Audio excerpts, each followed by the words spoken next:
kubeera konna mutabani wa Mole n'amatovu mirundi kwatira sente bane nagula data data atagulika abantu bakwagala tubebaza bana bo bakitunuli manyi social media terimba kati bo bakimanyi musajja ina amaanyi kituufu ate obusiru bwabwe people don't reason abantu abola bakuteesawo baani bakola ebintu bingi ebibaswaza waani tebasafaringangako humiliation kibola muganda ganti okuswala nfa why tebafunangako humiliation bulijjo obanga tolaba Museveni oyo mulwanyi Museveni olwokuba mulwanyi yafunako humiliation nibaga nti bagundi bafudde galanga mufu bwe yali naye nti yali ava wewe nyini yali ava wano n'afa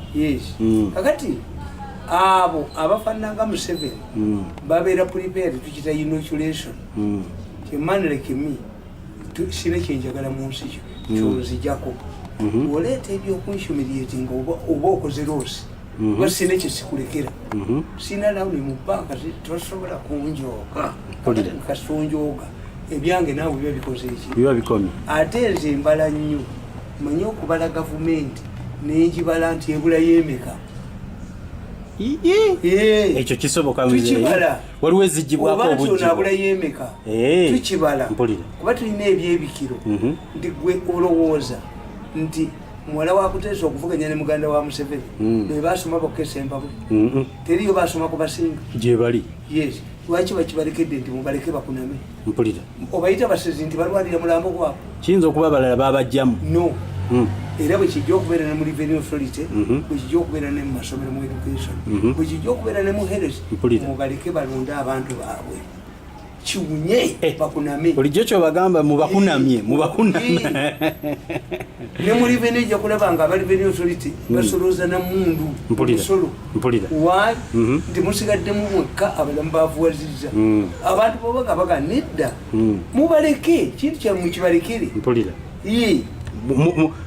naye olowooza muzeeyi mu kukibalekera tukitwalawo era tubanga ababawadde nti mulye bulya zitegeeza kakati ffe kyetulina mu Uganda mbagamba nti mu mawanga gonna ekisuula gavumenti mukulembeze aba part of the mafia gang mu Uganda Museveni si part wa mafia ekyo tetukikakasa abantu bamulumiriza alina power naye tabajjaawo nabagamba nti bamunju kubanga omuntu w'omuntu abaganda bagamba nti kasobeza ng'omuntu wawaka kale tugeze singa Museveni akwata mukodomero namukuba mukomera mpulire afuna ki mukodomero era bajja kugamba nti babiyombedde mu buyombezi mpulire it is up to mukodomi wa Museveni to know tikyenkola nswaza sezaala wange kituufu kyobulaba nti abo abakulembeze bagenda ne balowooza nti buli muntu ajja kuwaseewaabwe no buli muntu awasawuwo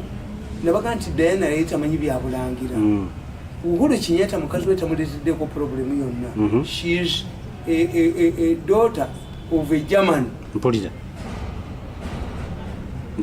bamanya if you marry from an Islamic family gwekwata omusajja omusiraamu awase omukazi ava mu famire y'abakatuliki ajja kwambala obukaayi akyuke kondakiti ye gye yakuliramu will always surface kati saawa eno muzeeyi ewaabwe mu famire eno mwemuli buli kabadi nti okukibalekera eri esembabule kyamaze kubeera mu violence y'amaanyi abantu bali ku bunkenke basanze nga sembabule nababuuzizza nti mumbuulire Luweero Museveni yali ayinayo ki what in my opinion I made a research why Museveni went to Luweero. One, when we were choosing Bondi waliwo omusajja bamitanga Zubair Bakari kati omugezi yangamba in 1975 Museveni sent a team from Mozambique that surveyed the whole country and made a conclusion that Luweero was suitable for guerrilla war. nga yeteekateeka era Museveni akugamba ye ne bwe baali e Tanzania he opted for guerrilla war naye ne bamugamba nti no a guerrilla war ekijirimu ekirungi ekibi Amini ejja kutta nnyo abantu baffe. Let us have the Tanzanians nga Museveni ate nnyo foreign occupation ekyo kimulabamu abazungu okubyeyingizamu kubanga Museveni asoma nnyo history nti gundi mu France Hitler yawamba France ne Charles Digo was one of the generals ye yagana okukkiriza okufugibwa Hitler across to Africa eventually to London Charles Digo danula France ye yagana okukkiriza status quo kati Museveni atya nnyo foreign occupation why tibwe tugenda Somalia tubeerayo kwaki abantu bonna bajja kugamba Uganda UPDF is not hated in Somalia for two reasons. One, amajje ga Kenya baga hating. They are near the border, bayina entalo zaabwe. Some Somalis are in Kenya with the, who have held very high and positions in the army. In fact, we are like, the Somalis are like Rwanda. To us and the Somalis to Kenya. Relationship with bayina mistrust. Kati amajje ga Uganda ekyokulipidire Omusomali tokwana ku mukazi Musomali tosulayo atali Musomali abakongo twabajjayo nituwaleeta obukazi obukongo. Have you seen a soldier coming back with the Somali woman? Ne wano wenyini webali naye tebakwatwako ne mugwanga mwebali muno.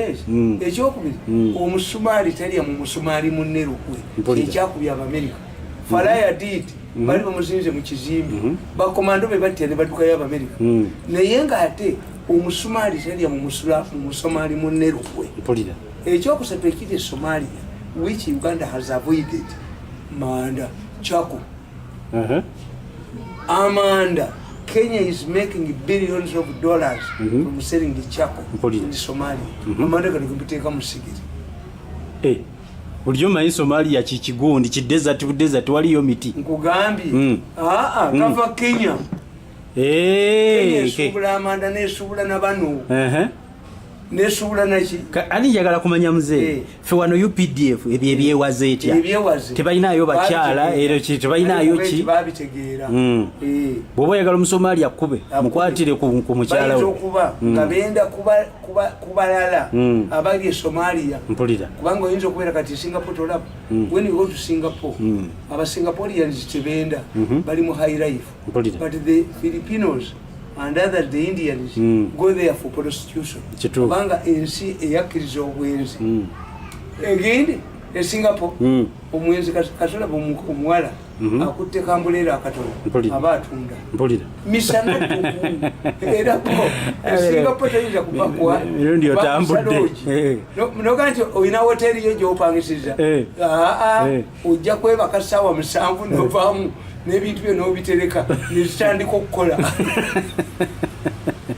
mirundi otambudde bana njagala kumanya muzeeyi Mirungi kakati nze nkubuulira nti in summary what I'm saying is we are nti nsobola okupredicting what will happen as many people didn't know nti Kutesa has fallen out with the president nzi nali mmanyi nti Uncle Sam yani buli tepu yaffe yonna gyewuli egitukuba kuyiza Uncle Sam nategeera nti bamaze okulwana ne mwenda ye kifuula balwana ne mwenda n'abakolera gundi yaabwe ne bamubbako ssente mwenda yitayinza buta kulosinga wa Museveni with all the naye kyasinza okumusanyusaamu nti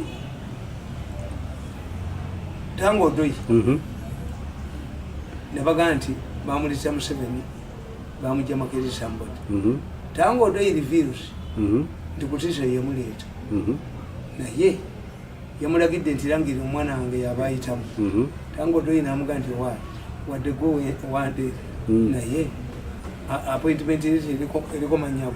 So this part have been bringing people to Museveni for appointment whom they can use in the future for future. Kakati bwe baba batandise nabo okutegeera obujoozi nti ne Tango Doi ategedde. How can you tell Tango Doi to declare your daughter against Museveni's brother? Kiba kitegeeza gwalo gansi eri waggulu nnyo erinnya eddala wangulwa gwe towa oli tiimu kye oli Real Madrid gwe mu byobufuzi oli kyatawangulwa Barcelona kakati if they can do it Tango Doi don't blame ministers and others okujja konze yabalema kwanza abo nabo bakutesa nakula nabo. I want to tell you mu bantu bonna abali mu politics wa Uganda omuntu gwe sakolagana naye kiwanvu n'akatongo ye Besigye. I've never had a chance of working with the Besigye. The rest I worked with them. I'm telling you. The rest the only tumukunde era tumukunde yabagambye tibomba mutemeko okutta omusajja mayiba yena. Some people are advancing a plot to kill me. He has rejected the money. We have failed to locate where the machine is. We have failed to bribe those who are manning his machines. And the president has refused to stop him from putting these tapes on the internet. Bagami to look. Oyo musajja olose tekyabadde mumuke twakubye olose ky'otuganizawo baba abantu bonna beeraleke bagamba abantu bajja kutta okusinziira ku byawuliddwa mu katambya basobola babatta they are known tebayinza kati kutta muntu n'omu and they are fighting for their survival. Njagala kumanya tebagenda kudda mu kabi kubanga mwenda yakwata egundi list kasaba munyiza gwenza kubba mwendo kujja bakakuloze kasita mwenda yakwata list yaba mafia sponsored candidates naji wa Museveni oba Museveni naji funya mu sausage bona babuti mpolita all mafia sponsored candidates including Kutesa's daughter mpolita so tebasobola. Njagala kumanya how influential is that Kutesa to order someone that is Samoa owange babadde be baleeta abantu abo nga baba deployments ezenjawulo nateekawo omuntu enakola ki obujo abanyampi bamala okujoga ne bakuteekawo ne babiryoka bakujjawo bolutwala sente ne badduka kakati ekigendo bakuba ekigwa education yabatuddeko let the school go back. I'm telling you the school, nobody, Museveni cannot solve this problem. I support Museveni. I'm not seeing him how to solve this problem. Why? He has 150 billion to help the students of UPE to be tested. About masomera. Yes.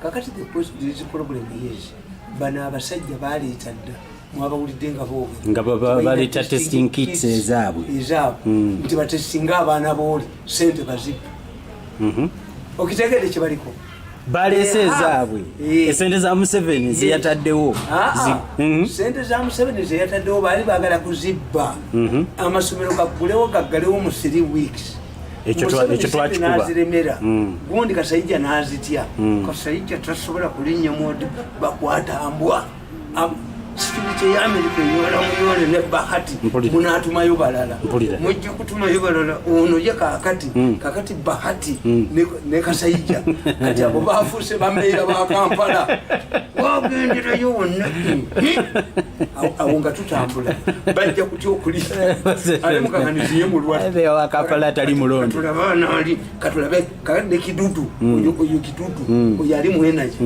naye tugenda mukolako naye bamuteekeko bayikoti nga tali nyawalala kwagala kubba $400 million naye tajja kulinnyayo amasanyalaze g'abantu b'ebyalo ngembwa bakomyawo balyoke bategeerera eddala tuyina amaanyi mu international community kidudu ayagala kuba yatutte n'omusango mu kooti mbule yatesobola ekwale supervisory role omukazi ayitiridde kanaye bamukubiremu tajja kulinnyayo yadde Kenya okukwatira kitutwe muyolireyo buli mubbi tujja mukolako buli mubbi tujja mukola batandise bajja kusigala wano nga beetololera wano nga bw'aba yagala okugenda mu Bahamas amala agenda Masaka bw'aba yagala okutambula alinga nkoko eri mu luyumba byagenda kufuluma wano naffe tulina we tuwandiika wuyo ne mu Uganda tugenda kukibakola kasita mulaba ku ddoboozi ayina eddoboozi mubamanyi ng'ayina waafulumidde bazze mu kaduba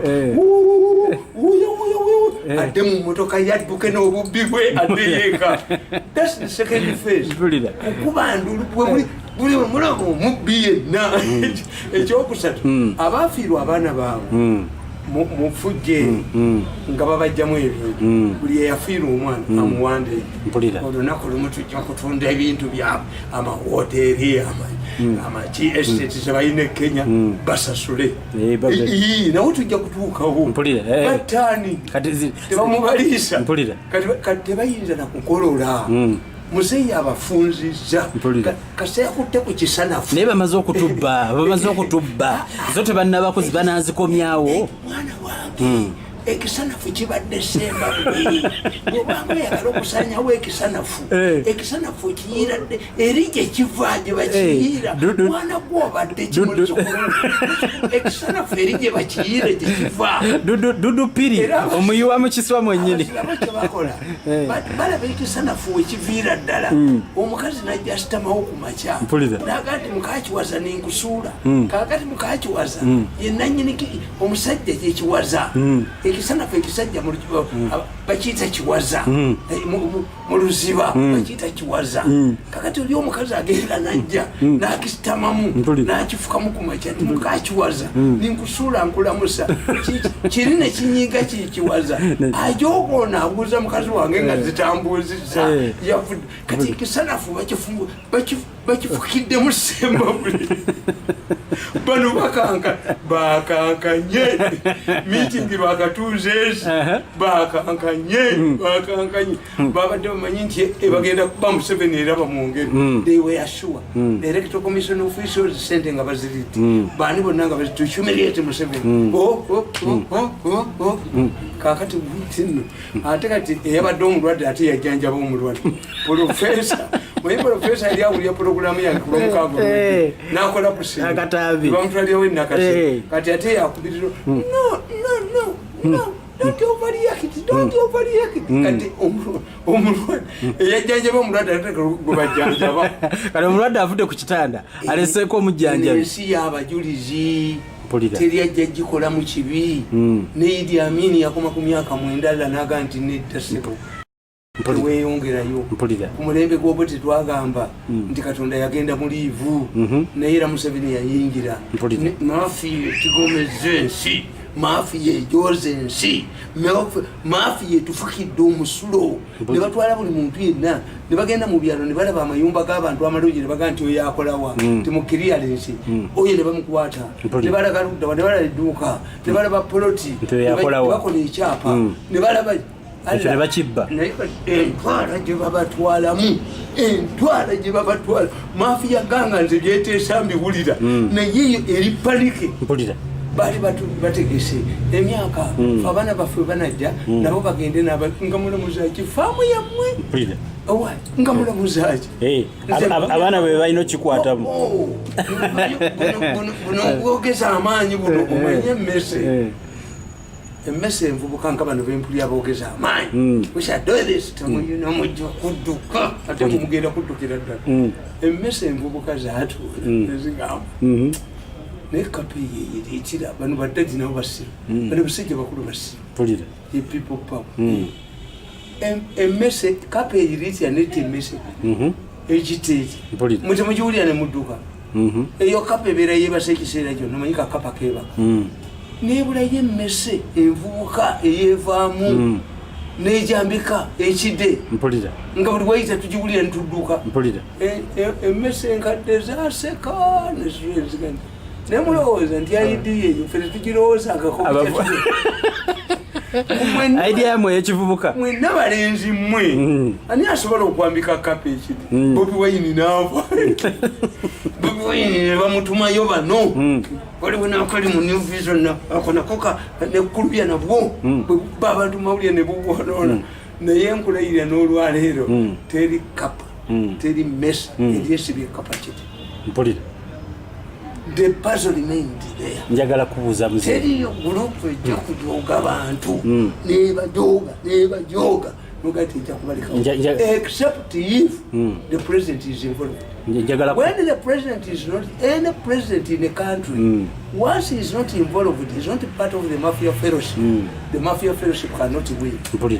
Where the mafia fellowship thrives on public projects, no masanyalazi, $50 million, never let him in a view, no percentage of COVID, no take it you cannot win. Because the population just needs to know who has done it and they will pounce on you. Exactly. Tosobola kumalako.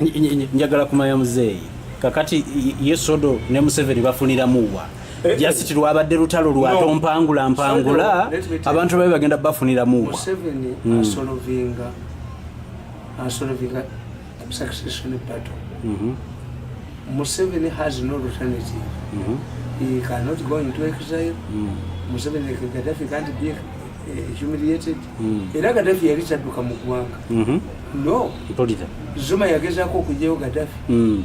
Gaddafi yali agenda waabwe gye bamuzaala mutu wa leeki era yafa n'omutu wa leeki a black one mutu wa leeki Gaddafi mama we mutu wa leeki yali addukira ku bukojjaawo era city yazimba ekibuga kyekizimba Tripoli Gaddafi teyabeera aba Tripoli kakati Mugabe ani yamulisa obuzibu mukazi we kuvuma bako n'abako baayoola omukono ne bamutwala ne bamusiyaga obujozi ne bamugwamu ne wa Mugabe baaliyo ne wa Saddam baaliyo buli wamu babeerawo mubamu omu neyefuula ow'ekitalo n'ajooga ensi yonna n'agifukira omusulo neyeteekawo nti agenda kusika omuko kakati president agenda kudduka no.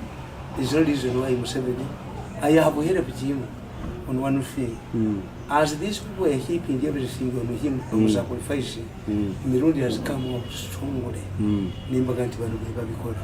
Babali bagala kwe batekewo. Naye nga gwe bateekawo ensi nga yamukyawa nnyo.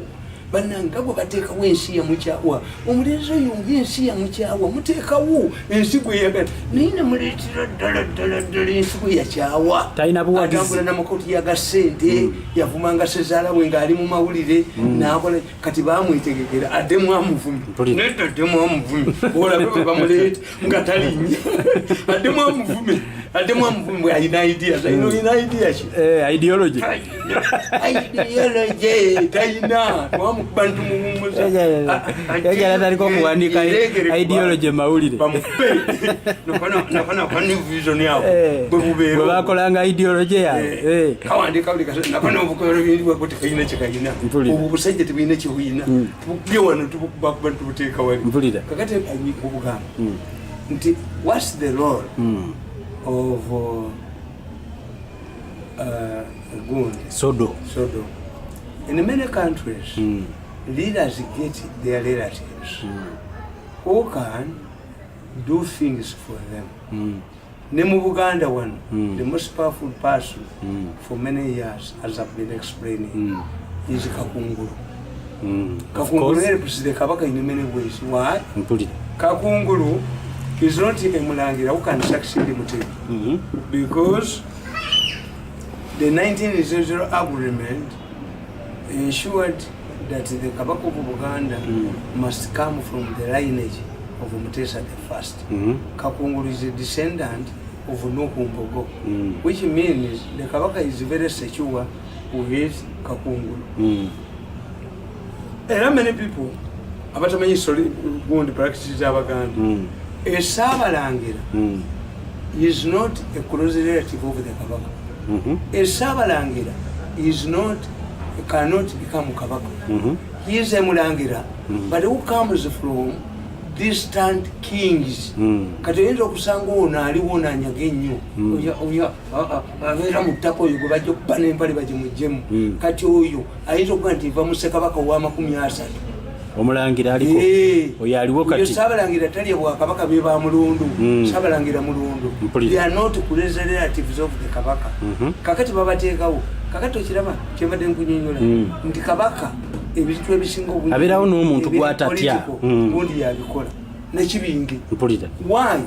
Nakibinge comes with the royal blood, but the Kabaka does not fear Nakibinge because Nakibinge is not a contender to the throne. I see. Yes. And because Nakibinge si employee wa kabaka nga Katikkiro is likely to tell the kabaka the truth. I see. Kakati abeera naye kakati Kenya Moi bwe yajja mu buyinza yali ava mu katribe akasinga obutono abakerenjini naye Moi balowooza nti munafu Charles Njonjo yamuleeta nti ajja mujjawo Moi n'abasalira amagezi n'abagamba nti nze ndi mu Nyayo philosophy ndi mu bufu bwa Kinyata Nyayo okumanya Moi yazannya abakikuyu ne sente za Kinyata zasigala zisatulatinga ne portrait ya Kinyata yasigalawo. It was later that he had consolidated himself n'aleeta ne portrait ye Jomo Kenyatta International Airport teyagikwatako yakola yiye. Moi Kenyatta University yagikwatako yakola Moi University. I see. Binne bisigalawo. So you're trying to tell me Sodo asobolo kakati Moi kye yakola najja afuna mukwano gwe enfe n'enfe Nicholas Biwott ng'abaana be tebannakula n'afuna ne muganda we nga gundi Sodo bwali nga bamuyita Makatu Makatu Kenya nga bamuyita Dr. Dawa. Why? Waliwo olunaku lumu omuntu omusuubuzi yali agala muyinga alimi omulaba Makatu yagenda ku booth kuno omuntu w'essimu n'amukubira mu oyina agikwata y'essimu. Kakati mugundi President Museveni ategedde nti abamukuba bava mu nyumba ye mu palace naye okujjako okusanga omusajja omukambwe enganzi gwe batasobola kukozesa abalala babatya nti ono omukobo akuba essimu abakanga bano bugundi bwamwenda kanayiteeka you to the president night kana akakuba amawulire kati bakamye okukuba obululu kakuberekita commission kagimalawo wamma nakiwulidde ekyo kasajja gwe ffe wookubye emyaka n'emyaka n'otufiiriza kati kakawulire kafa kawulire dugu ojja kusasula gwe kuberekita commission kagikuba kubanga bakamye. Wamma nalabye eggulire nga ligamba simanya bareviewing contract eyakuba obululu kasajja gwe akalulu kaveeko bakawa okuba obululu bwa NRM kabutunda akasajja kafere nnyo mukatunuulire bwe bayokereza makerere omanyi storage kakubye nga kagamba Chinese offer to construct it abantu bave ku debate. What if they construct another building and it is also bad? Tekagala kwogera kuwakulu okalaba akasajja ako banaye musoma gaati lwaki amawulire mugasoma agakasajja kano mukajjukira nti omukazi oli bwe yafa omukazi ono gwe batta eyali niya akulu wakula akuba essasi and Kagezi was looking for security ng'amaze okulijjakitinga miliyoni 7 akasajja ako era kakuba mu New Vision mbukalonkinze ensawo eyamba abaana bandi bakagezi abantu bave ku naye bajja kukwata olunaku lumule baleka kwata akasajja ako nekkulubya bajja kuddya omuntu bakuteeke muzindaalo bakuba kwogera abantu bakwogera abakakozesa kumuzindaalo kajja kwogera ku muzindaalo nga bakwogera abakakozesa kwesitole zaako zonna bwozitunuuli.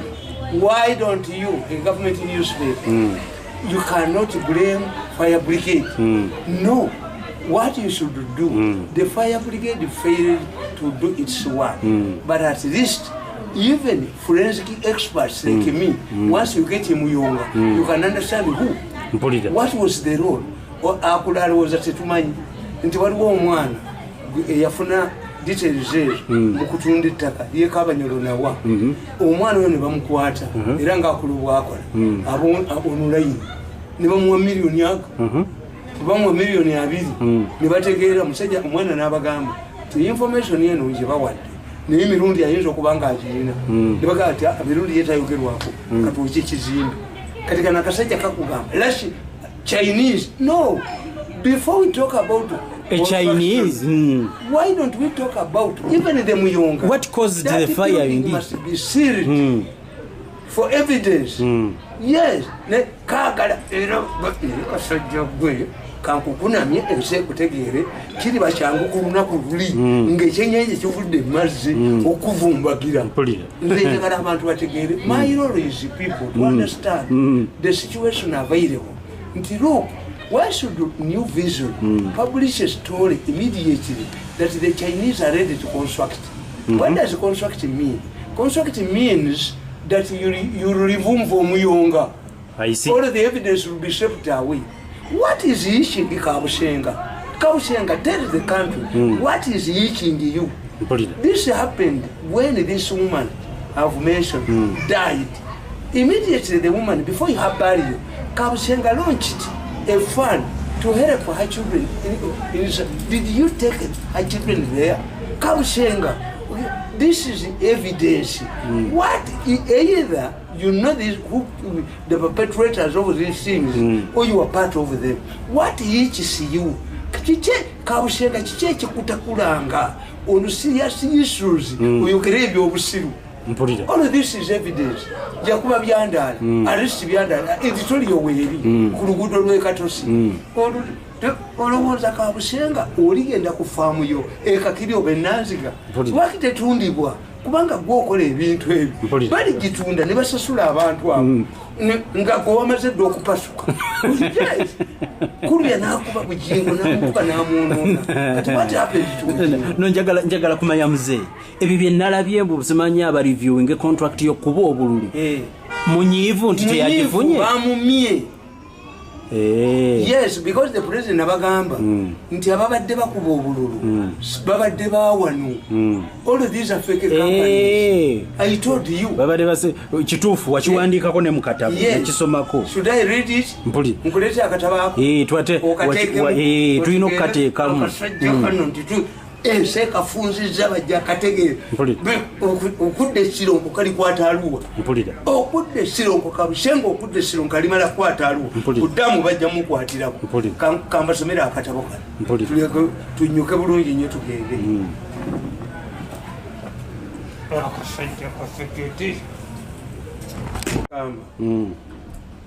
This is where I'm reading from my book.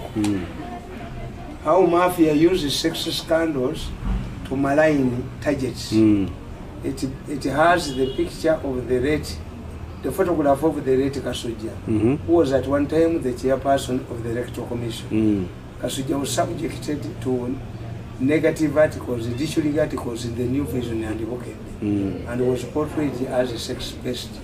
But the battle was between Matembe on one side, and I think people allied to some hotels on the other side at that time.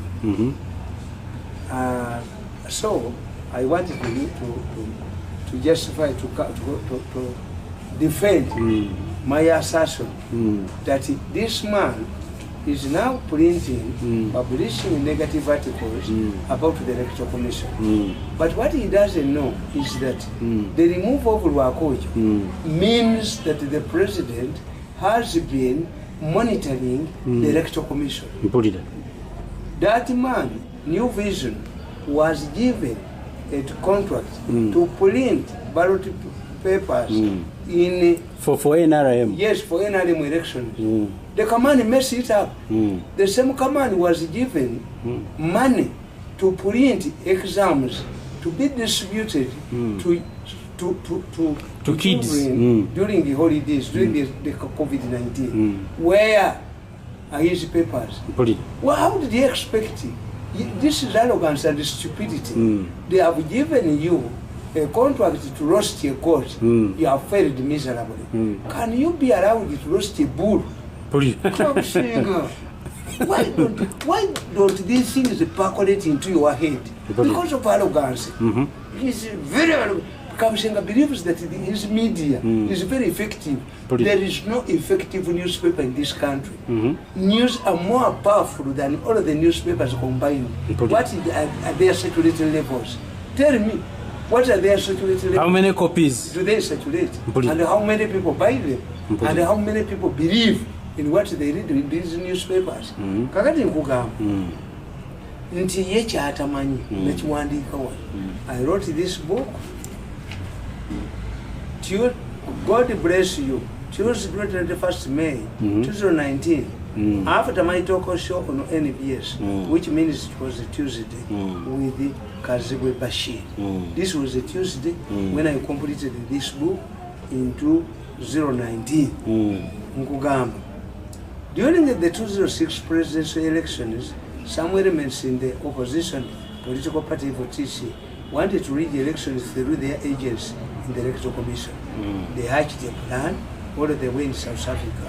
However, a quarrel arose from who to print the ballot papers. They're talking about printing. I wrote about printing in 2019. There were two contending groups in the fight for the deal to print ballot papers. One led by the Minister for Finance and another one led by a vocal woman who is now with another man who is now a judge. These were two companies. They masqueraded their South African companies when they were controlled by mafias, the local mafia. Matembe. Try to manyi ze South Africa kumbe za wanu. Talk about is Matembe. Ask Matembe to tell you the money they were fighting was at that time in the Ministry of Finance. I said, although the companies that were bidding to print the ballot papers claimed to be in South Africa, the reality is that their directors were actually Uganda local mafias. I'm writing in 2019 before Kabushenga's article that has caused trouble because he's itching because has lost a deal. No, Kabushenga, you should be now building a house, buying a house in South Africa. Kabushenga cannot stay here. Kabushenga has been used and booked. I've written a book, Casualties of New Vision, and booked the articles. The people that have lost their jobs because of articles from Kabushenga and even if I die, this information will remain available to ensure that these two, Kabushenga and Kurya, will one day face the guillotine. Nange yankube emyezi mwenda. Guillotine kalabba. Yankube emyezi enda. Mpulira. Bayisenyera bamukebera omutwe. Ekyagobeza mirundi, ekyagobeza kakati nze gwe wankube emyezi enda ndi mu mwaka gwa 7. Nga nkubattula ate tonyeka. Ne ife nkukola kwa effect. Mutina bakuba munene gutya. Buli mbazi gy'okuteeka gy'okutemako gwenyenya.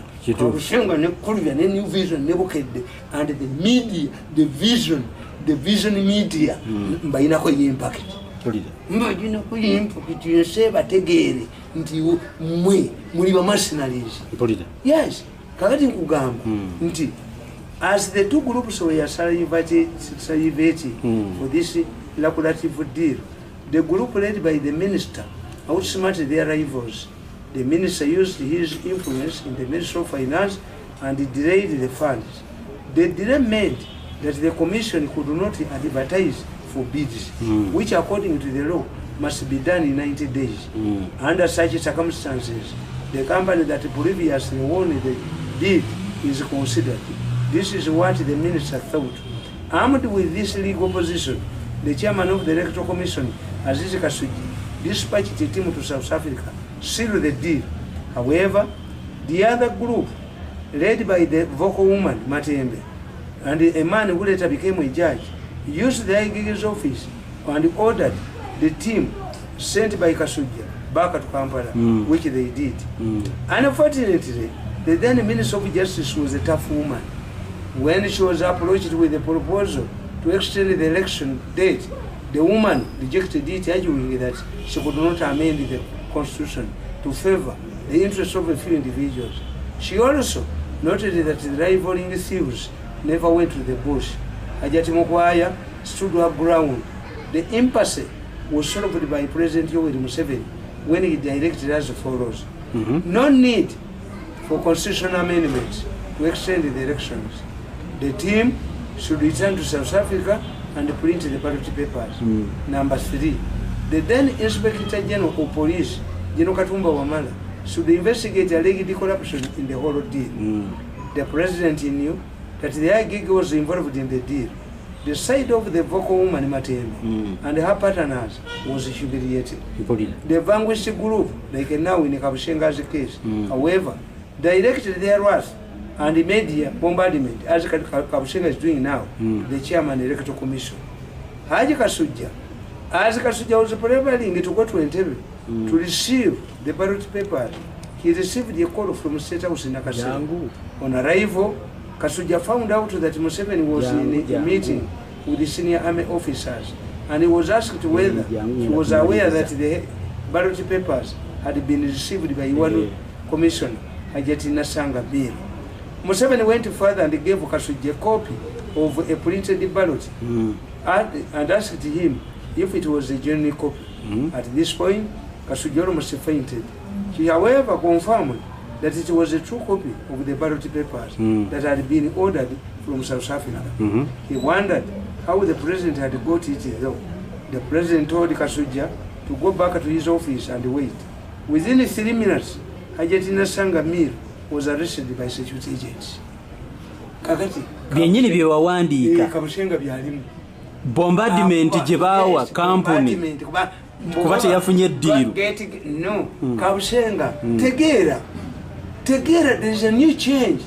If Kutesa's daughter can be defeated, it means Kutesa. And the orders but around. in politics, once the center collapses, fall apart. Ekiswa kiriwe bakiwa mugundi. Kabushenga babadde bakuwaga nze nkusabira Katonda owangale nnyo ne kulubya. Mbasabira Katonda, nsaba Katonda kulubya awangale nnyo. Ne Kabushenga bawangale. Ngamfudu. Tubalabe konga bawanikibwa kalabba. Ngense etegedde ebikolwa byabwe nti byandala yakubwa. Mukasa Mululi yakubwa, Nasali yakubiddwa, Mirundi nkubiddwa, Gundi Bujenga akubiddwa. Akasajja kakubye buli Muganda yenna. Muwala wa Kabaka aligindi alyabula mutaji omuwala wa Kabaka aba mu mbejja. Akasajja bekoma okutujoga ne kaddukira Mengo. Ne munne waako naye yennyini, naye byasibane biragala. Naye ensi emunyize. Ati kakyalabikayo. Kakamuwandikako sitole mmeka. Oluma okusuula omuntu nga kakyenkya. N'olwekyo eno sitole mugitegeere bulungi. Ngaseka Katambi. I served in Nachobe. Nachobe, I served haba singa bamutadde. Tadde ka Katambi ako. Nako kaveyo nga kali akaaki.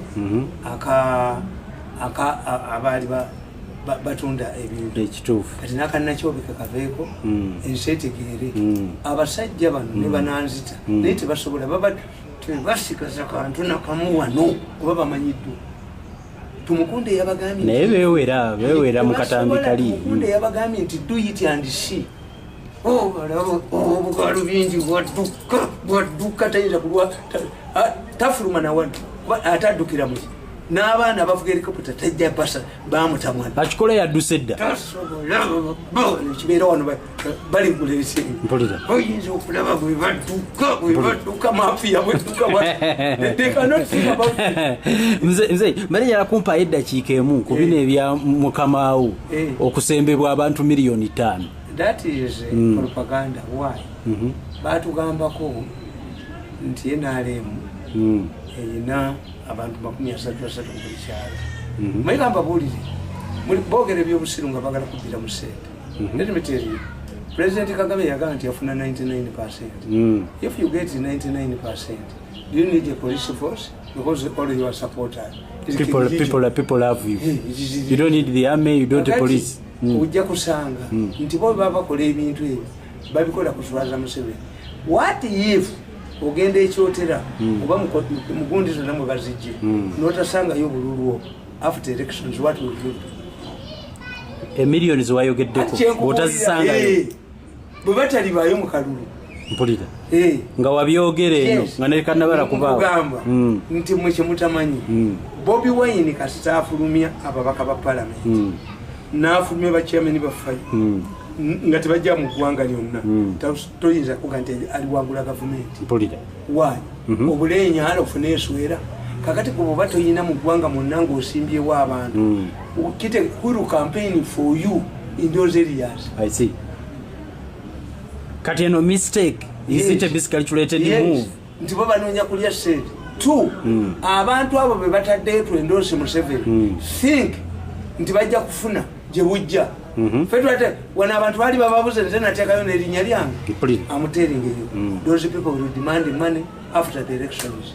It's a gimmick. That is a prediction. But it will backfire. Like all other mafia tricks motivated to steal from Museveni. This one will also backfire. Is it a requirement? Nabagamba nti bwe kibanga ebijanjalo bwobikuba nobyaleka mu lujja bwobikuba byebivaamu abaganda baga nti akafenye ebbuga lya rabisi yes Besigye abawagizi be bateeka n'ebitimbi n'ebifaananyi bya Besigye ku waya z'amasanyalaze ne batatuukika mpulira yes naye ndababuuza singa ebivulu biyambu